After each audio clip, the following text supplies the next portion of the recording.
So my name is Leo Grandison. I am a SOAR advisor.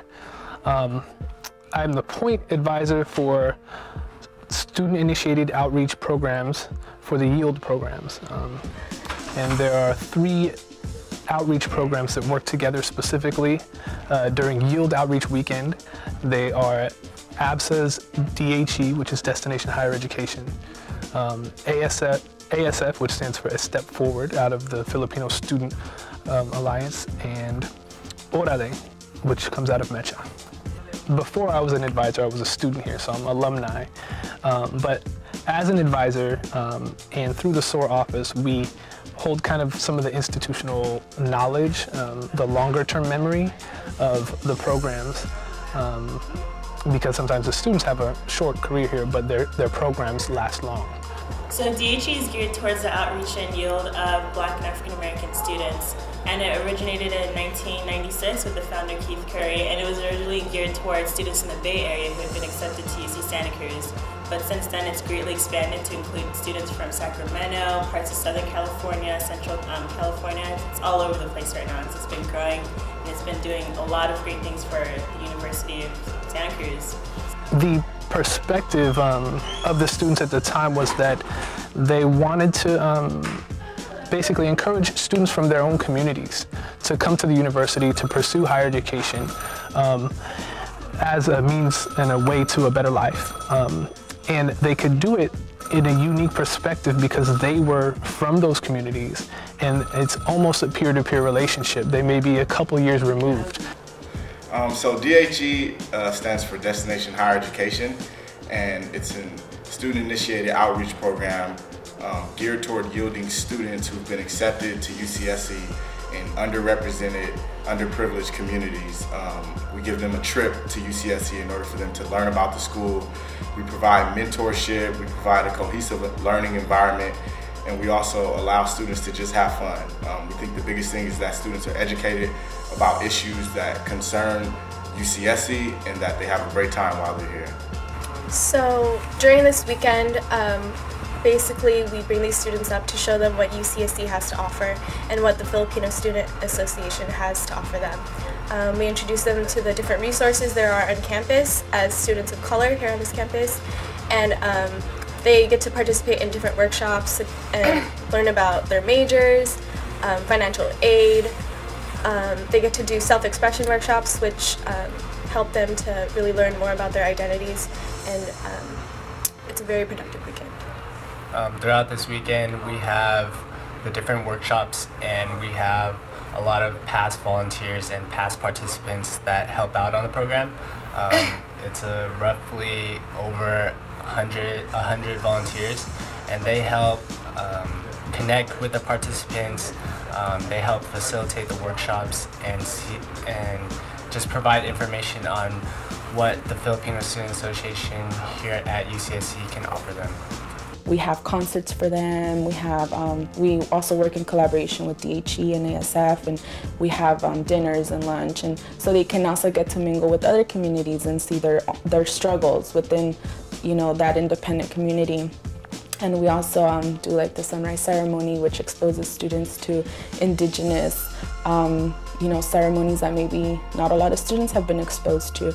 And it's just a way for them to also see that there's community within the university, not just in their own independent community from back home, but that if they do decide to come to a university like Santa Cruz, they're gonna find people like themselves here. I feel like they're doing their best to really recruit people of color. I know that it's programs like this that are able to assist that process because they actually go into those communities and they bring them over here. They actually brought a bus to my community and brought me here. So to just say, they're willing to put in some funding for that, to say that they're willing to go out of their way to get me here. And it wasn't just sending an email, say, oh yeah, you exist. But I was like, no, you exist and you belong here, kind of thing. We want you to be here. There's a reason why we want you to be here. I think it is impressive. It's quite impressive to know that these programs actually yield a large percentage of the people that come on them.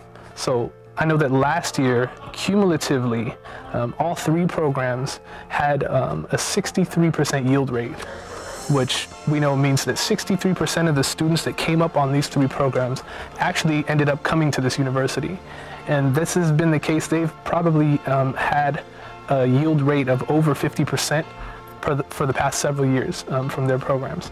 So that in and of itself is very impressive. And it basically, of those 3 populations, they bring up a large percentage of those students, and many of them come to this university as a direct result of experiencing these 3 programs. The SIIO didn't exist in Santa Cruz. I don't think I would personally be here because I came up on DHE and SIIO, and the experience truly made me want to go to this school. Like, at first, I planned on going out of state to go to school, but as coming up to see Santa Cruz from SoCal, I really liked it, and SIIO helped me come to this school. So. When I found this opportunity to come to campus and, really engage here, I was okay. I'll take up on this, this opportunity.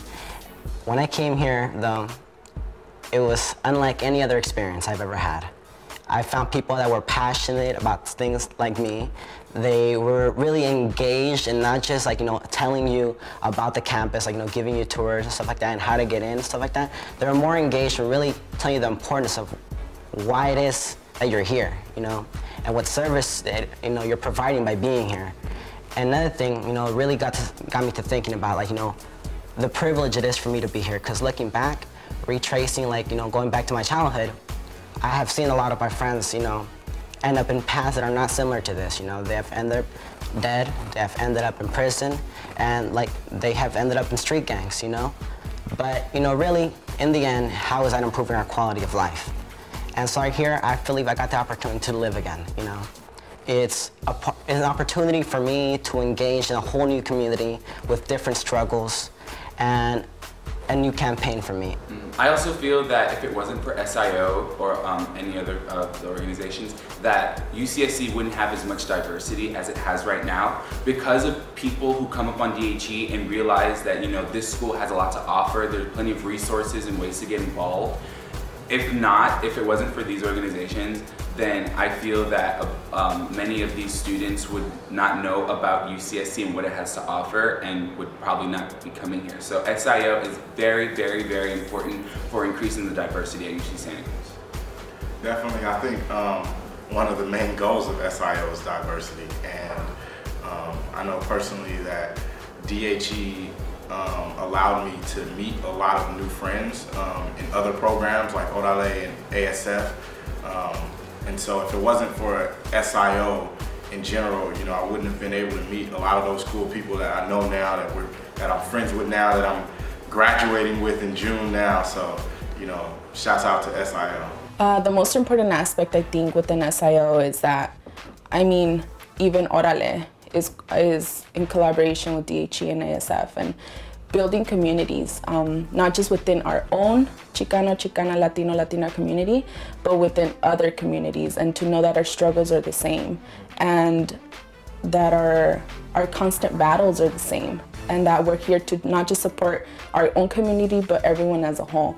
And we can become stronger that way and really make an impact, that it's not just, one community standing by itself, battling against a certain issue, but it's all of us. And we say, holla back, I got your back.